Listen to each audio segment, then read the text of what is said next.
नमस्कार साथियों।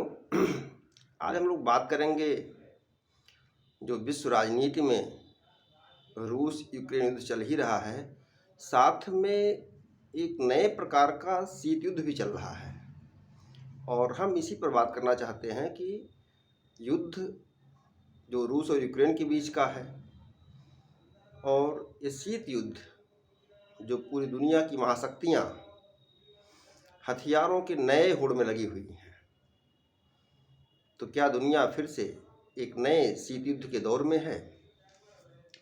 फरवरी 2022 से शुरू हुआ रूस यूक्रेन युद्ध महाशक्तियों के बीच युद्ध के साथ साथ शीत युद्ध की तरफ भी कदम बढ़ चले हैं, जहां एक तरफ यूक्रेन में सैनिक यूक्रेन के हैं, लेकिन हथियार नाटो के लड़ रहे हैं और रूस के लड़ रहे हैं। तो यूक्रेन की जो भूमि है वो नाटो देशों के जो हथियार हैं और जो रूस के हथियार हैं, या हम कह लें जो रूस के साथ गुप्त संधियां बना करके हथियार दे रहे हैं रूस को, उनके हथियारों का परीक्षण भी चल रहा है, यानी एक प्रयोगशाला से चल रही है। सबसे बड़ी विडंबना यह है कि रूस यूक्रेन युद्ध के बीच दुनिया में भी एक नए प्रकार का शीत युद्ध चल रहा है। क्योंकि इन देशों के बीच में आपसी स्पर्धा है विश्व की बादशाहत के लिए। हम बार बार बात कर चुके हैं, आपसे पहले भी कह चुके हैं कविता के माध्यम से भी, कि विश्व में एक नई तैयारी चल रही है। जो सेकेंड वर्ल्ड वार के बाद, द्वितीय विश्व युद्ध के बाद एक नए प्रकार का तनाव है, और तनाव की भूमिका में है पुतिन, जिनपिंग, बाइडेन जो राष्ट्रपति हैं। जेलेंस्की तो मात्र बन गए हैं एक प्रकार से खिलौना, और वो समझ नहीं पा रहे हैं क्या करें। जैसे कि नाटककार रहे भी हैं, तो उनके साथ भी ये लोग नाटक कर रहे हैं, मुझे लगता है।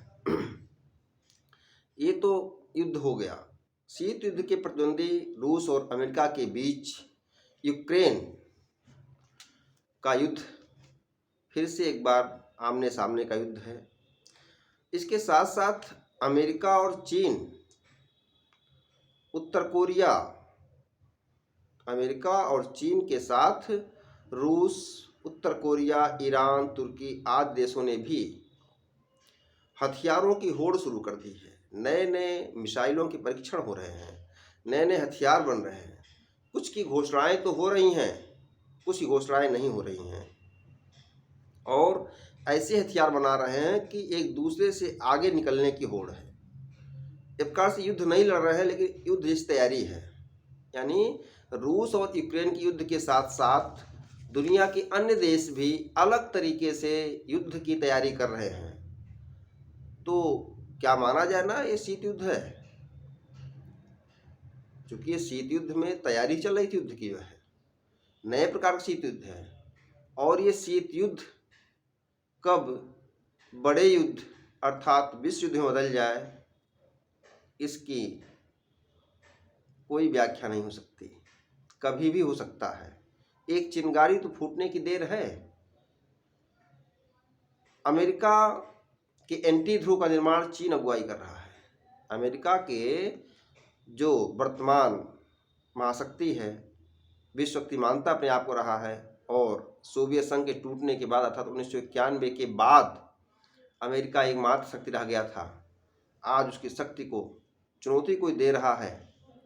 हाँ, दुनिया कही जा रहा है कि मल्टीपोलर हो चुकी, बहुध्रुवीय हो चुकी है, लेकिन फिर से वो दो ध्रुवीय की तरफ बढ़ रही है। क्योंकि अमेरिका के विपक्ष में, यानी एंटी ध्रुव जो बना रहा है, उसकी अगुवाई चीन कर रहा है। चीन आज विश्व की बड़ी नेवी है, बड़ी नौसेना है, साथ साथ सबसे बड़ी सेना भी उसके पास है, और उसकी अर्थव्यवस्था भी मजबूत है, और वो विश्व राजनीति में अपनी बादशाहत को कायम करने का प्रयास भी कर रहा है।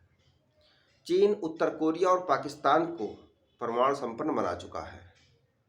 उत्तर कोरिया का शासक किम जोंग लगातार हथियारों परीक्षण कर रहा है, परमाणु संपन्न राष्ट्र बन गया है।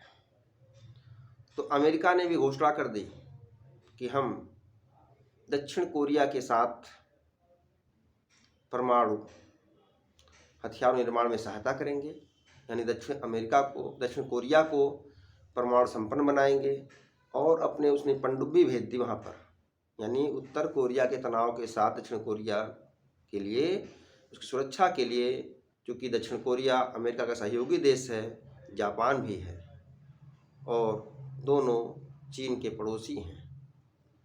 तो एक प्रकार से जापान के बगल में एक तनाव है, उत्तर कोरिया दक्षिण कोरिया का तनाव है और ताइवान के साथ चीन का अपना तनाव तो है ही है। देखा जाए तो अटलांटिक महासागर से लेकर के प्रशांत महासागर और हिंद महासागर में भी तनाव के बूंदें दिखाई पड़ रही हैं, यानी हर देश अपनी अपनी तैयारी कर रहा है। तो अमेरिका और दक्षिण कोरिया का भी समझौता हो चुका। उधर आकस संधि के तहत ऑस्ट्रेलिया को भी परमाणु संपन्न बनाने की बात चल रही है। रसिया ने बेलारूस को टैक्टिकल परमाणु हथियार दे दिए हैं, यानी लगा दिए वहाँ पर है। तो क्या चल रहा है ये विश्व राजनीति में? जापान भी, चूँकि चीन उत्तर कोरिया से डरा हुआ है एक प्रकार से, उसने भी अपने रक्षा खर्च बढ़ा दिए हैं। तो देखा जाए तो इस प्रकार से हथियारों की होड़ है। अमेरिका का मिनटमैन मिसाइल का परीक्षण, रसिया की हाइपरसोनिक मिसाइलें जिरकान, इस्कंदर, सरमत, चीन का डोंग 17, ये सब नए नए परीक्षण भी हुए हैं जो विश्व राजनीति के लिए चिंता के विषय हैं। आइए हम आपको दिखाते हैं नक्शे में कौन से स्थानों पर क्या क्या चल रहे हैं।